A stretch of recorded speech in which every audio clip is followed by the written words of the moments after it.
Cutscene.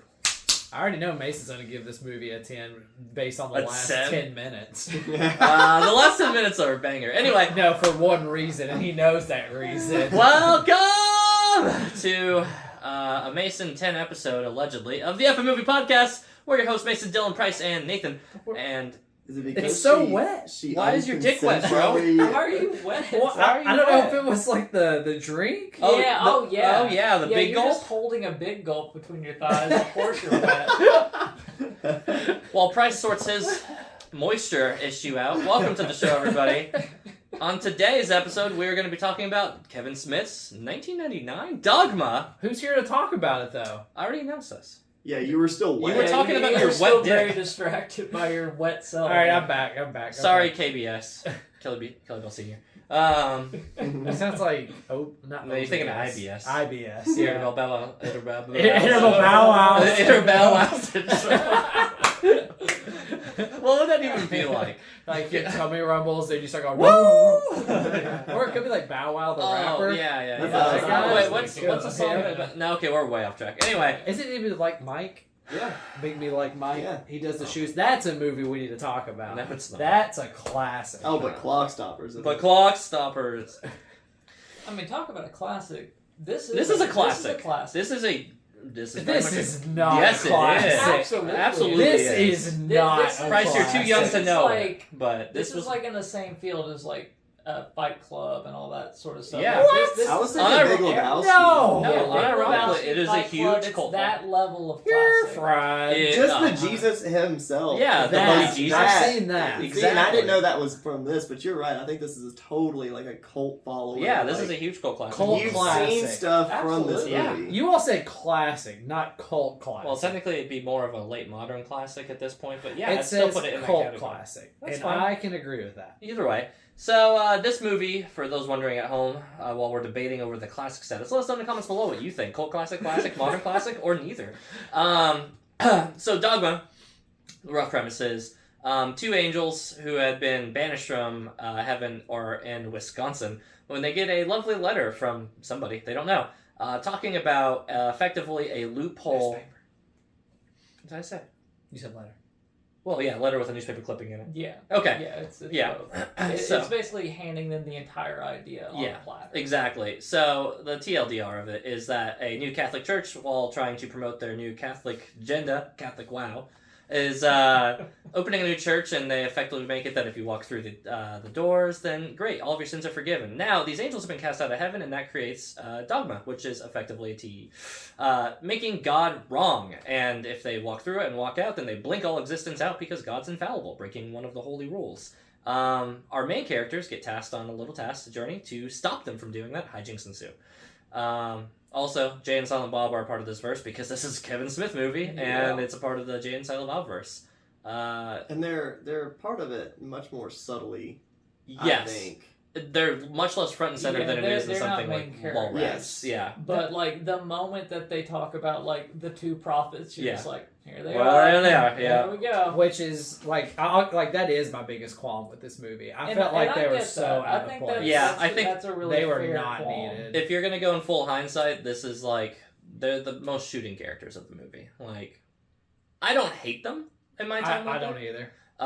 But if we're talking about like Distract. absolutely, if we had to take away from something, yeah, it's that. I felt like they were so Well, distracted. It doesn't help that the rest of the entire cast is huge. I mean, it's Chris Rock. Chris Rock, we it's have Selma Hayek, we have a couple Ben of Kevin Smith's Affleck, regular Matt ones, but Damon. I mean, you've got Ben and Matt are leading the movie. Yeah, you've got Right. so many. Even the guy who, oh god, I can't remember his name. The white suit. Alan Rick. Azrael. Yeah, Azrael. I Azrael. remember Yeah. his name. But Yeah, Right. I don't know who he is, but even he. I always was, like, forget Which his one? better. The demon? Yeah, Yeah. the demon. Yeah, Oh, with the little Jason Lee. horns. Jason Lee, yeah, Yeah. thank you. But also Alan Rickman as Yeah, well. Of course, Yeah. Alan Rickman's Yeah. there too. Who, and all of them, I'm going to go ahead and say it up front, I think crushed their roles. It's, Oh, absolutely. this is maybe so my good. favorite Kevin Smith, my favorite Chris Rock role, period, as an actor. Like, It's not so hard. it's not hard. Honestly, 'Cause I'm Madagascar may be up there for me. Okay, I can see him having some good animated ones, but Okay.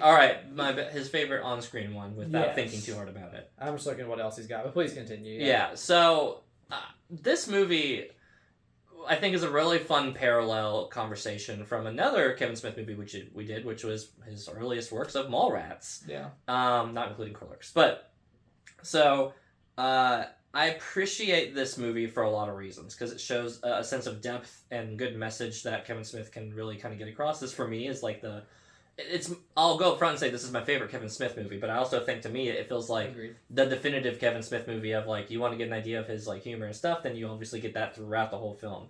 But it's, like, also reminding us he can be smart about talking about these things, and you'll hear him talk outside of these movies, and it's clearly somebody, he's a huge geek in a way that he's clearly knowledgeable and invested in the stuff that he is talking about. And this is just one of those things he said several times in the past, that he has a long history with being Catholic, so this is all kind of his, like, observations and criticisms of it. He's still very Catholic. Yeah, and he's still Catholic, but he's still very much, like, I'll point out where wrong is wrong on all of that stuff.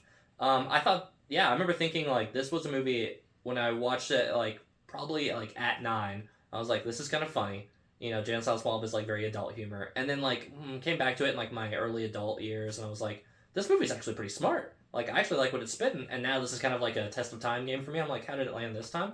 And I still really think that all the messages and things gets across really well. It's almost annoying how well it holds up. Yeah. So, like, it's like nothing has changed. The pro-choice conversation outside the abortion is all still painfully happening. It's like, not a thing. It's ridiculous. We are 24 years detached from this movie's release. Yeah, and it's still just as relevant today as it was back then. Yeah.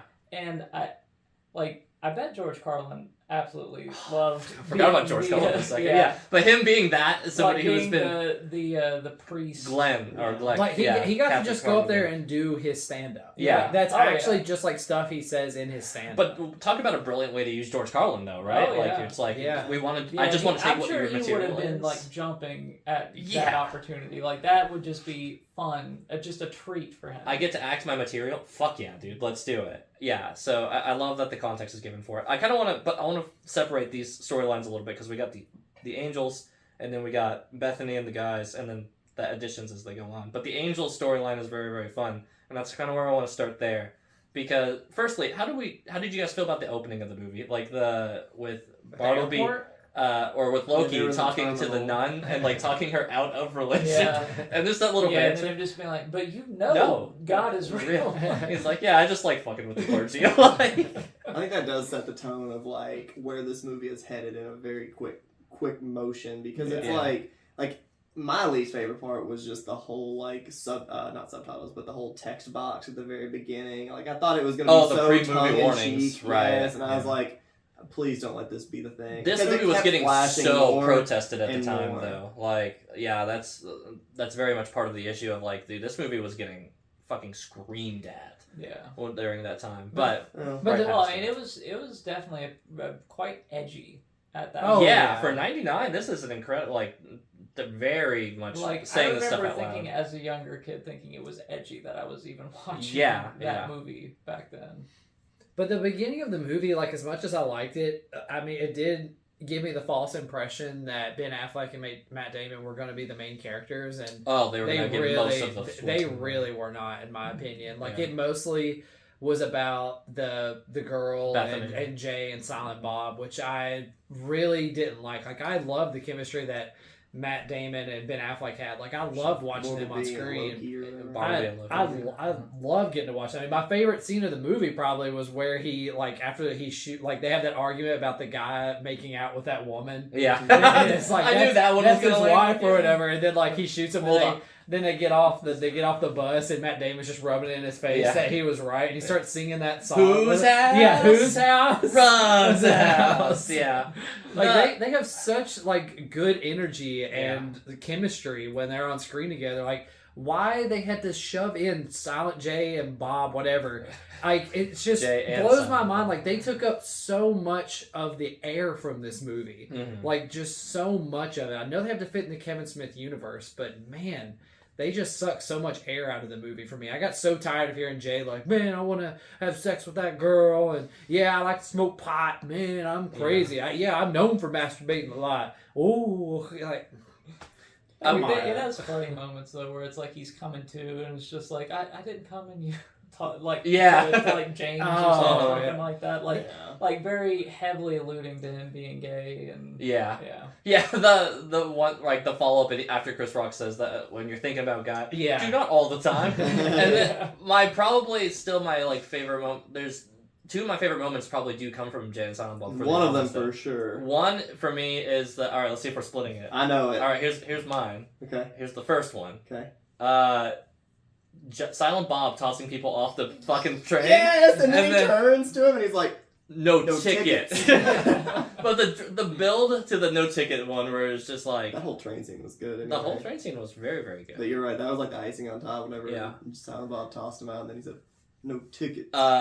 Jay fucking taking his pants off and he's just getting the gun and he's like, bro, I mean, I look at the situation, but it looks like we got 5 minutes left to live.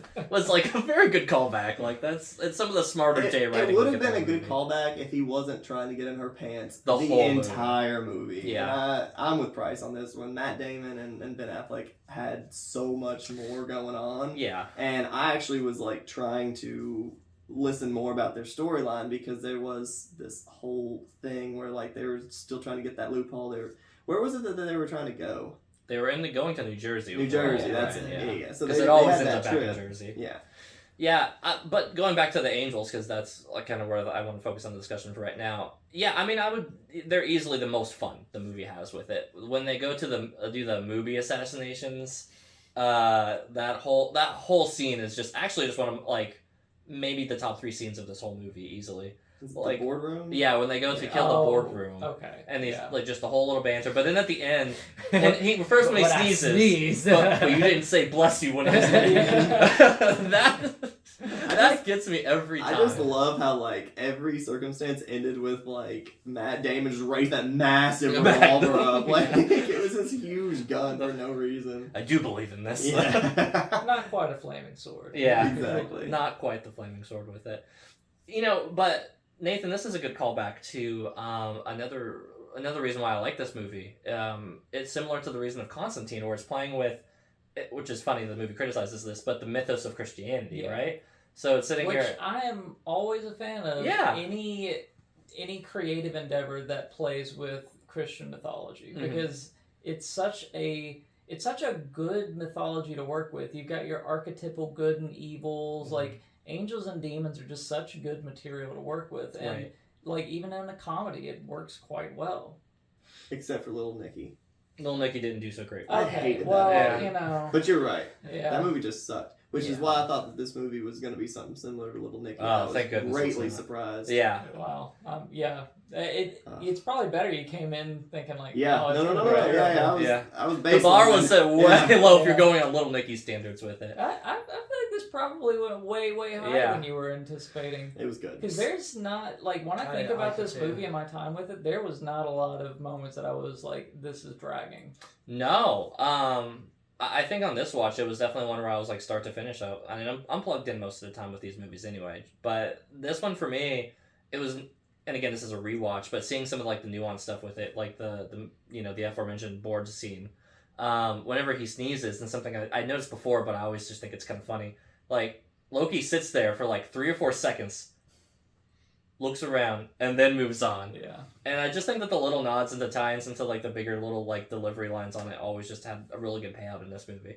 But Bryce, so this is a movie that this could have easily been a movie that I picked for you during that one time we did that pick movie scene, because fits about as well as Brokeback Mountain. Well, no, because hear me out. Because if anybody's gonna have thoughts on religious experience through things, and I know you're not Catholic or having a background in Catholicism, but I think a lot of the church rules and stuff still kind of apply to the situation, and the crisis of faith issues and things like that. Those were things that I was like, okay, I'd actually be intrigued to hear Price's thoughts on. Like, I don't know how you connected with the deeper message of the film, not necessarily the Jay and Silent Bob character aspects of it.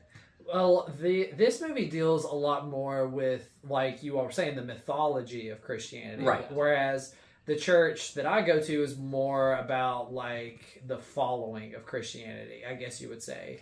Like, it's not so close, like, it's not really as intent on, like, learning who Metatron is. and what See, that sounds way entails. cooler. Why aren't Oh, they yeah, speaking 'cause that out? sounds like Pretty sure Megatron. that's a Transformer. and Megatron. I'm not convinced Yeah, otherwise. that's the thing. I don't think this movie really like makes any strong statements about like George Carlin Christianity. does. George, I mean, yeah. he does. But I think on the whole, this movie is just trying to tell a story within Christian mythology that is interesting, funny, and engaging, but it is not trying to tell you one way or another ultimately, like if there's some like deeper meaning or purpose to the whole thing. Right, and then coming at best, as much as you can kind of wager from it is like Bethany is very much a character with Kevin Smith's experience to the church. You know, the periods of ebb and flow of having faith and feeling like there is a God in moments like that. But I think, I think even people who don't come from strong faith backgrounds can have a similar experience of just that, just having this sense of like, oh, we believe in something, and, make it God, make it religion, make it anything, just make believe in general. And seeing that kind of fade over the adult years and seeing the lack of imagination and inspiration and faith, right? So I think that's like a common theme throughout the film that I think is good, even when you take away the religious context and you don't make it about, oh, I believe in God or don't believe in God. I think it can just be an aging experience movie from that perspective with it, which is another thing I kind of appreciated from it, because I think when you get too niche, then it tends to hurt rewatches. But this is something that you can take the message and then apply it to a different theory, and it's still kind of saying the same thing. Yeah. I don't know. I just like coming away from it. I just don't feel like it was trying to that strongly make a message out of it. I think it was just trying to tell a funny and engaging story. Sure. Like it does touch on that with some of the characters, and she does like talk about it a little bit. Mm-hmm. But to me, it's just like a little bit of like interesting banter, but not really coming down with any like opinions or thoughts on the whole thing. Well, I mean, I would tie that into, so getting away from the angels, kind of going to, the main group, Bethany and the Scions. Yeah, like and I'm specifically talking about like Bethany talking to like, Bartleby on the train. Right, her talking to Bartleby, or like my bigger thing is her talking to Chris Rock on the train. I mean, talking about the difference between like belief and an idea. I think that's something that is something that taken out of context can still apply to a lot of different things. And it's a couple of the lines from Chris Rock felt like they had more than just like the surface level meaning with that, and maybe that's just me wanting to take more away from it. Yeah, he was strangely like deep. Yeah, Like, I mean, but again, he's a prophet, right? Yeah. So he's the 13th prophet, Rufus. Apostle. Apostle. Yeah, I was Sorry, gonna yeah, say sorry, that. yeah. The kids are the prophets, and he's the apostle, right? I didn't read the book. I don't know, but The kids are the Scions. yeah, she's the Scion. Bethany's the Scion. They're the Yeah, prophets. the last Scion. And then there's Jane he's the Silent apostle. Bob Yeah, were the Jane Silent Bob prophets. the And then Salma Hayek is the muse, right? Yeah, I Well, particularly and Azrael's also a muse, apparently. Yeah, Azrael was also a muse who just got sent to hell. I particularly like the monologue that Selma Hayek had talking to Bethany or whatever about men writing the Bible Yeah. and like how like women are just like put in their place because of that. I like that. Which- that I mean, bit a lot. So that's one that does kind of stick out as somebody really like Having making a point and a statement Yes. very directly. Whereas I feel like a lot of it was just more like kind of conversational stuff that Yeah. didn't really feel Yeah. like it was strong statements either way. No, I would agree that it doesn't feel like it's strong statements. I think it's strong ideas that's behind the statement. But that's my take on it, I guess, versus, I guess, where we're landing with it. But no, Selma Hayek's, I think, first of all, Selma Hayek steals the show. But she's Right off not the bat. needed. She is not needed. Not she's needed, not needed, but but man, she does take her part and like run with it Right. really well. What? it is what a does fantastic. she do? It's a good addition. She's- Well, she strips, so that's fantastic. Okay, let's go past that. What else? Like she I doesn't think that she contribute. lays a very calm like message that isn't too overboard or anything, and it's Selma Hayek. Like yeah, you she's just a little bit more Look at that middle of the bundle. road than like all the other Okay. characters, because everybody else has a like some kind of ulterior motive or Right. agenda. Like everyone Yes. else, Mhm. except for her. Yep, that's like true. she's just on point. Like I just don't want existence to go away. Right. Everybody else is like Rufus. He's wanting to try and. Yeah. I'm get trying to himself correct some stuff in the Bible. reinserted I'm trying in to the get in book. here. Right. But that gives them an interesting reason to be there. Selma Hayek. Yeah, to me, so seems I'll like say she can that be is cut kind of and a fair nothing point. happens. It's like she doesn't have ulterior motive, which means Right. like is her character as interesting as the others? Not necessarily. So is this like the sirens and Oh Brother Where Art Thou, where like, or are they needed? Are they even needed? Or- No. I think she could be cut. I- and nothing changes. And that whole scene with the poop monster. Okay, the poop that monster is that terrible. scene That was is bad. that That was scene bad. is so fat. Yeah. That scene could be cut in its entirety. I'm talking about the whole thing. The stripping and the poop. The gang. Like, I disagree with you on this. I think it's an interesting story of the creation of that demon. Right. It's just like all The story is from cool, the hill. right? Like, From the that's sinners and all That's that. a good concept. Right. Like that a demon was created on the hill that Jesus was killed on, Right. just from like everybody emptying their bowels as they died Right. on those crosses. Like Yeah. that's an interesting idea. The actual implementation is, of course, ridiculous. Yes, yeah. And it's And all very gross. silly, but Yeah. like it is kind of smartly conceived, Right. in a way. But it's not needed. That's the thing. Yeah, that yeah. whole 20-minute scene can be cut. no. Yeah, it's Let's look. also that whole section is very much of its time. Yeah, yeah. Like all that kind of humor and stuff was more funny back then. Right. I think that if we're cutting out like the shit demon part, I'll agree. And And he's an assassin. right, and to a point, So slow. I will agree that you could cut the whole Selma Hayek strip club scene and her whole character point out, and the movie would not like miss a beat, so to speak, with it.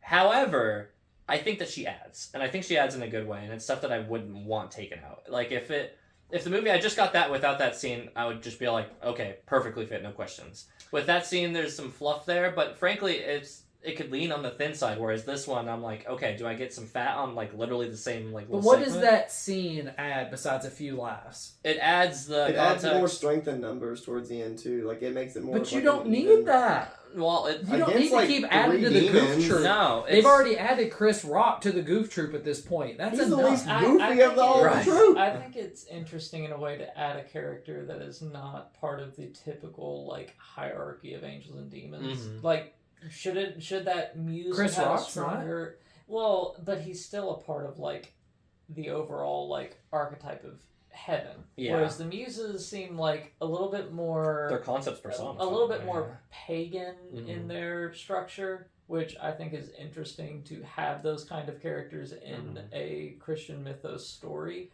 But I do think ultimately there should have been some kind of motivation there Yeah. that would have made this character feel like they had a reason to be there. And I know that you don't feel like they did. Mm-mm. And I get that. I think that she flushes out some of the best parts of the movie, though, like or what the movie brings to the table. And what I mean by that is it's her. Again, anytime you're getting very like kind of a character's perspective example of talking about their criticisms or thoughts about either the Bible or religion or stuff like that, is whenever the movie's at its smartest, and it's typically whenever I enjoyed the movie at its most, because it's flushing out a bit of like Christian mythos as that's presented in this movie. But B, it's giving just some of the smarter dialogue that I really enjoy from the film. So Salma Hayek brings both of those in those, as well as being, frankly, a character that I enjoy and just a little intro banter that she has. Plus, she's good eye candy, so I don't hate any of that, like the things that she brings to the table with it. It all feels like it's good additions. Plus, to me. it's the late '90s. I mean, Selma Hayek was probably pretty darn big at that point. Yeah, like, again, that's everybody just- was big in these times. Alan Rickman just came off of Die Hard 2 or 1. I think that was 1. I also just think it's funny we keep saying Christian mythos, and I'm pretty sure somebody at some They literally point say that that says God that hates it. that. Yeah. I was gonna say Chris that Rock earlier. has that line right in there where he's Yeah. talking about things. He's like, for the record, he hates it when it's referred to mythos. So Price said earlier that he thinks that I love the last 10 minutes, and I have two thoughts as to why you would think that. You should only have one. It's pretty obvious. Is it because it's Alanis Morissette? Yes. God, okay. Yeah, because he's so good as God, though. That's Like, the only reason. okay, pretend that is it wrong though? Does she You're not gonna kill stand him? there and tell me No, that I'm she's- wrong? No, though? she's a great choice. She's fantastic as God. It's Yeah. it is hands down the best shown theater, or the best shown. I don't version of know. God. What In my about opinion, Morgan Freeman? Morgan Freeman's iconic. he's good, but I think this is more entertaining and fun. Morgan Freeman is kind of just Morgan Freeman, and we all kind of just associate him as God anyway. Yeah, He's it's not true. really acting. That is true. We've never Yeah. associated Alanis Morissette as God. No. Just the God on the guitar. She had a lot more to go, on the other side of this. Morgan Freeman's always kind of been a holier than, like, a better person than us kind of, like, Mhm. mentality. Us just giving him a God actor, he's not acting. He's just talking as Morgan Freeman. So, yeah, I give it to Alanis Morissette. Because double points, I do like the whole full circle of her killing Bartleby, with her voice after he becomes human, because they talk about it went through 4 Adams before we figured out that one. Yeah. The idea of like God talking to Adam and then him exploding 4 different times is just so good. God, I love Alan Rickman in this movie. Metatron is so fun in this. His like nonchalantness, I think, is really good. Yes. I love when he's like trying to convince her who he is, and he takes her to the place with the best tequila. Right. She's like, "Are we in Mexico?" He's like, "No, we're like down the street." Gulp spit. Yeah. Yeah. But I think, like, talking about, and to nobody's surprise, like, Alan Rickman has some of the most heartfelt scenes in this one. The one where they're in the forest and she runs out into, like, the lake. Mm-hmm. And Bethany's, like, screaming, and he has this whole long talk with her, and he's just like, Jesus had to go through almost the same exact thing, and talking about kind of like, yeah, if I had the power, I would have definitely never put this on you, but this is just the nature of it. I thought that was just, I think it's just great. I mean, it's totally interesting the entire time. The one thing we haven't mentioned, speaking of interesting all the time, and something I would say is not, is Bethany, the main character, and the character whose journey we follow on this. She's kind of a wet blanket most of the time. Yeah, I only appreciate her because she was the audience. Yeah. The main issue that I had with her is she kept saying, "If nobody tells me what the hell is going on," and blah blah blah. I swear she said that at least 3 times throughout this movie, and I appreciate it only because I too wanted to be let in on all of these little stories. I've got the question: did she say that more, or in Snow Angel did she say Cade more? Cade. Okay, Cade easily. Cade by a mile. I don't ever want to talk about the that. Snow Angel, the Snow Queen. The Snow Angel. Is it the Ice Queen? I still actually don't know. It's Snow Queen. The Snow Queen. It's the Ice Queen. Is it Snow Is Queen? it Snow? Who cares? It's the last one we reviewed, but we don't care already. I don't know about that all much. I but, know. Anyways, so Bethany overall. And I think it's the nature of her character, which is kind of the unfortunate thing. She's the straight man to Jay and Silent Bob, and she's also the audience character who's learning everything as it goes. So both of those don't give her a whole lot. She's got to of be the room. one incredulous with the situation. Right. Like, she's gonna and react fairly, and nobody in the right mind is like, why the fuck would I think that any of this is actually real going on right now? I'm going back to bed. Yeah, like I'm not doing. I'm putting any of this. I'm putting those shakers right back under and saying, "Sorry, world." Exactly. Not me. Again, I can appreciate her, but not me. But tastefully, it does show a nice curved butt on the scene when Metatron first comes in, and then we get some see-through nips in that one, so that will reflect my score whenever she's in the water. I guess I wasn't. I didn't. I always am. That. I always am. Maybe Price saw it with the unedited version. No, I watched the unedited version, but it wasn't the YouTube compression. That's the difference with the HD. Probably. Alright, what are the last thoughts? Because this is going long. Yeah. Final thoughts. Mubi was a mistake, and he was corrected.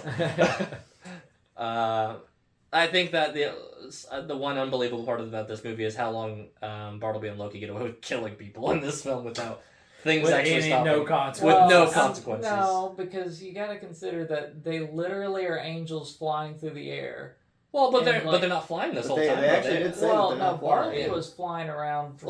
By the end, Yeah, but because up they- until the They George killed a way, bunch yeah. of people on that bus. They killed people on the bus. They killed the whole boardroom of people. Of like very powerful men. Yeah, they killed Steve Jobs and like all Steve I feel Jobs like they're people. moving pretty quick though. Yeah, they Like, got in there and might got have been out. a manhunt on their tail, but it was on their tail. And and to be fair, this is 1999. We weren't catching killers back then, so we still only catch like 45% of them now. And who's to say that they would be able to link a killing in a bus to a bunch of boardroom executives being killed to then literally from In front of the Wisconsin church. over to New Jersey. And there's, I guess, objectively speaking, here's a fun little thought. Could they do a DNA test? Because is their DNA going to register as anything? They don't have genitals. They don't have this. I wonder how that goes. Well, I mean, what they... Surely they have fingerprints. They're in a human... I mean, they're in a, quote, body, but it's not technically human until the angel rings are ripped off. So. Shape of the movie. Fat, thin, perfectly fit. Mason. This movie's a little chunky, but I definitely didn't feel too much of that runtime. I think it was right at 2 hours, maybe a little bit over, maybe. Yeah. It's like 150, 140. I guess mine was unedited. Yeah. I was gonna say, in the scheme of things, this movie was pretty darn fit. I mean, there was definitely some scenes where I would have taken out, but those are the text at the very beginning, which was nothing hardly, and then probably just that poop monster. Mm-hmm. Other than that, I didn't mind it. Jay and Silent Bob if they could have shaved down their parts a little bit, but then you get away from it being a Jay and Silent Bob movie, a Kevin Smith movie, if you will. Right. But yeah, it's just a little bit chunky. I didn't have too much to say about it being 2 hours. Normally we'd be having a different discussion, so it did pretty darn well for what it had.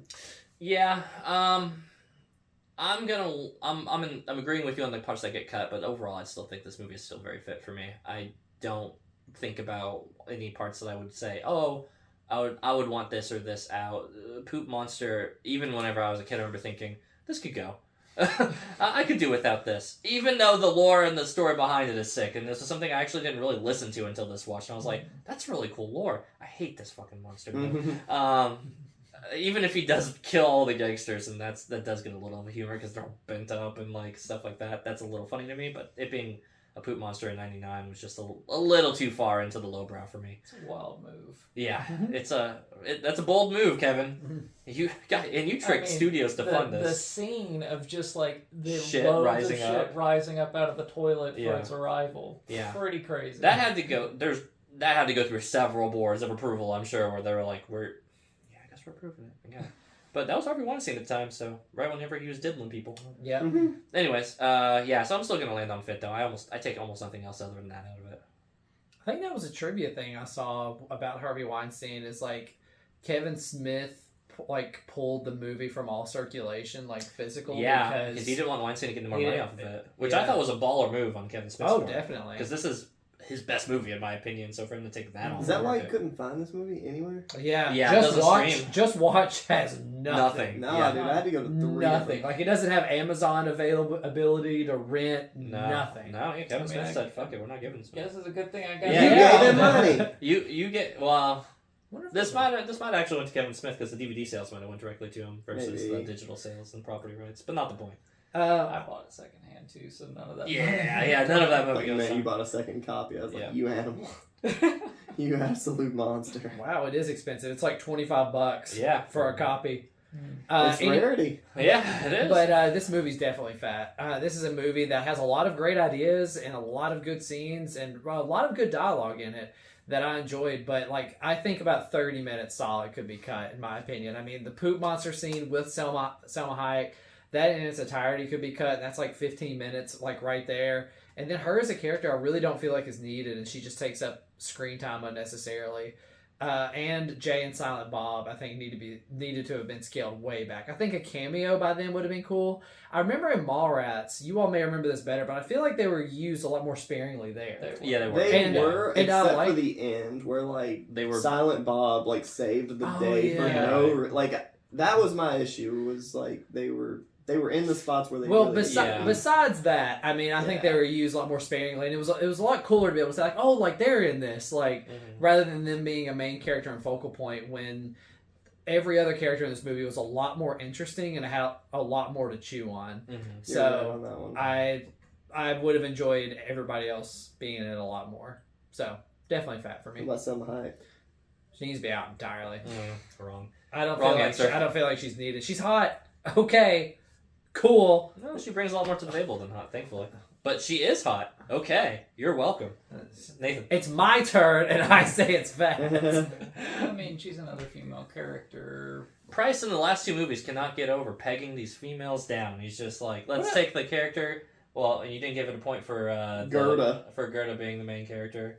When Hannah skewered Hannah was just like, all 4 of us in a row, huh? Every one of you all not really so keen on this movie. Oh, weird. I wonder why. It's full of female representation. Maybe because the guy character fucking sucks, and now you get the one movie where the guy sucks. To be fair, the main girl character sucked. She does too. Yeah, she did. The main girl character sucks too. At least the boy had an interesting personality. No, he didn't. His was a little shit. He went from simping for her, which was the whole first part of his character, to not simping for her, which is just written evil. Just being mean. Yeah. Fantastic. Nathan, shape. Yep, shape him. I mean, I don't know. Like, I don't feel like there's anything I would necessarily have a big qualm with cutting. I mean, Jay and Silent Bob do take up a little bit too much of your time and are way too, like, after her in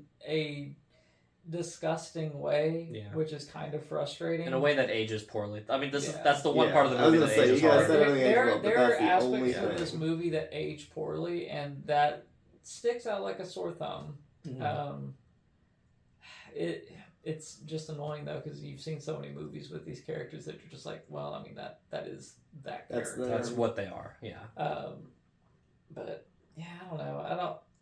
There's not. I pretty fit. I mean, a little fat, but pretty fit. I Make don't- up your mind. I don't mind the poop monster. I guess is kind of part of it too. Is like I thought that was like really ridiculous, but I found it funny just how stupid How that outrageous, was.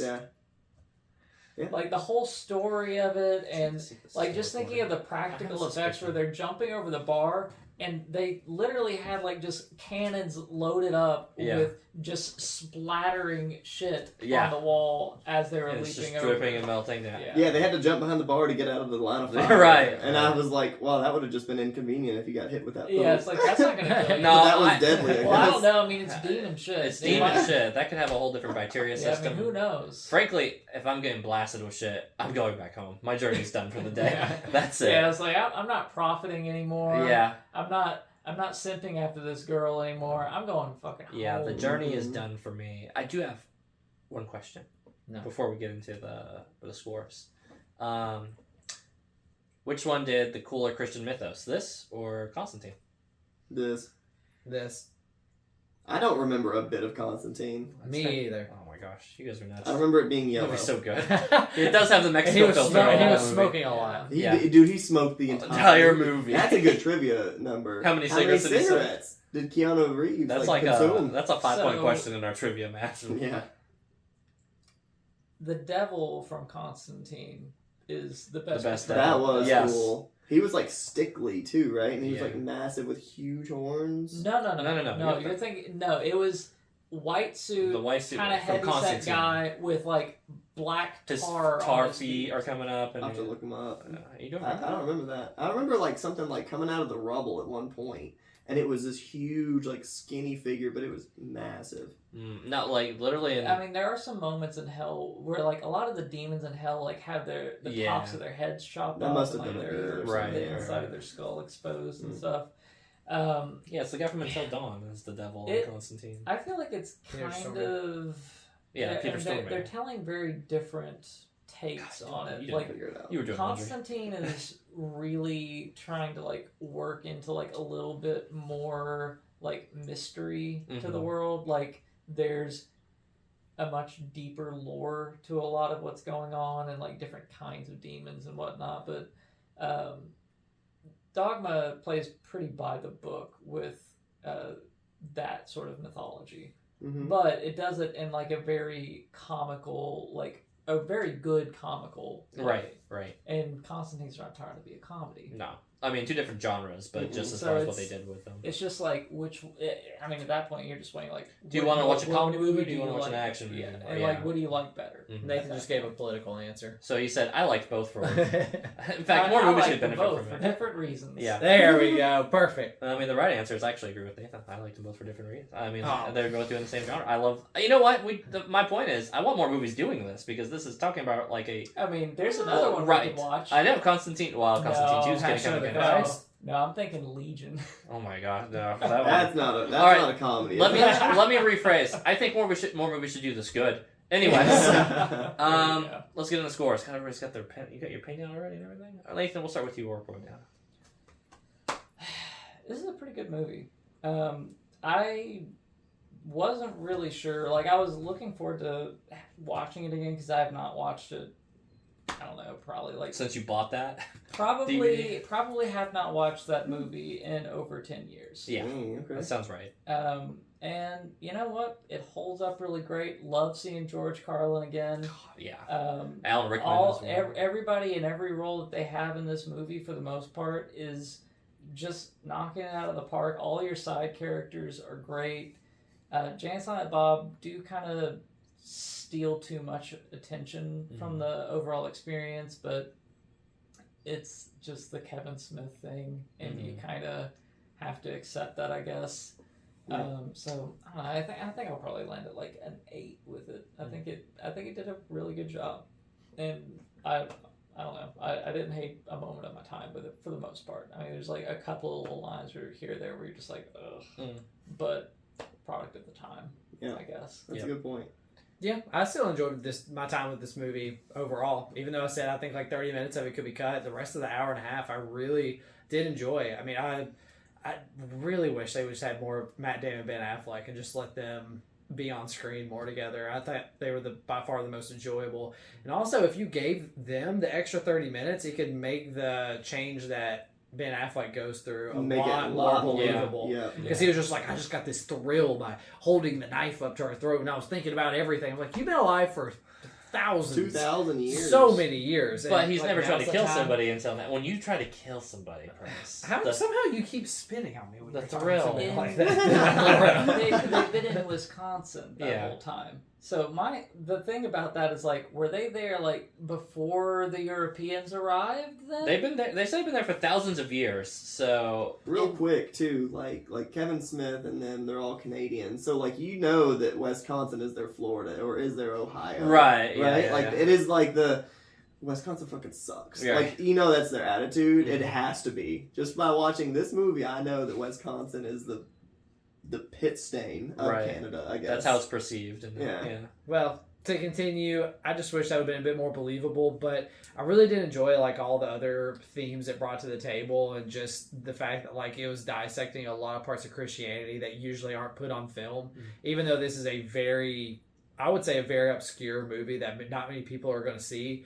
It still is interesting that they're bringing a lot of these themes to the table, and I really enjoyed that part of it. Still parts drag, some parts weren't needed. It does have some outdated things, but it's also pretty forward in a lot of places. I mean, sometimes it's forward enough to where it feels almost obnoxious, where like they really keep emphasizing that God is going to be a woman, all that kind of stuff. I mean, like, yeah, like that's cool. And then the fact that there's like obviously okay with homosexuality, which is way before its time, which is pretty cool.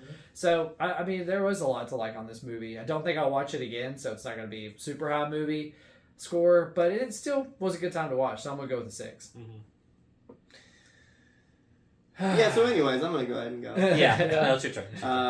Now I'll agree with Nathan, especially, and a little bit of what Price said too, where it's like, I think that the God being a woman was like a cool play at the very end. Not just the fact that they got Alanis Morissette in there. Which is awesome. If this movie gets redone, is Ariana Grande? No. After Alanis Morissette looks identical now. No, she still is. You still you put her in that spot. She's amazing. Yeah, she is. And it's interesting too that throughout the entire movie, even after like one of them's like, no, God's a woman. That everybody is saying he or she very interchangeably all throughout. Metatron even was Chris just like Rock she or he said that Jesus was black too. Right. So you have this like everyone has their own story.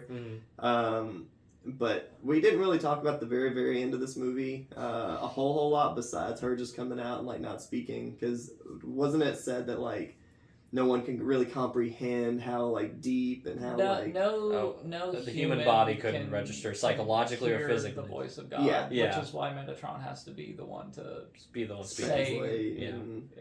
But I also did like how Ben Affleck was just like flying around in the air, and Matt Damon was just getting sloshed on the ground with his wings cut. Oh man, he's lost it. He's up there, man. I don't know. He's coming back down. Right. Like he just says, oh no, here we go again. There's the cardinal. But I do like the end of this movie. But to Price's point, it was so crazy how fast Ben Affleck was just basically Matt Damon's character. He does heel turn very quickly. But for all those reasons, I still am also going to give this movie an 8. I enjoyed it much more than I thought I was going to. Because again, I was thinking that I was going into you getting Little Nicky? Woo! I know. Mallrats was my bigger worry. Right. And I just thought I was going to have to start taking it down from there. They both had poop. That's true. Kevin Smith likes his poop. Yeah, that's a thing of its time. But yeah, an 8 for me. If I could never see poop being on fingers and chocolate smelled on that one, that would be too soon for me. I'm just a little above the guys on this one. This one comes out to a very solid 8.5 for me. This has been a movie that stands the test of time for me in a lot of ways. It's not a perfect film by any stretch of the means, but I enjoy practically all of it. I think that it's all very smart and it's very fun. And frankly, hell, in hindsight, I could arguably say that this movie's thin to me because I do want more of it. I could have a whole, like, you could have, I mean, again, to your point, you could have a whole, like, chunk of time being dedicated to the Angels. If you had a spin-off with this, them leading, like, through the events of this movie, I'd watch the hell out of that.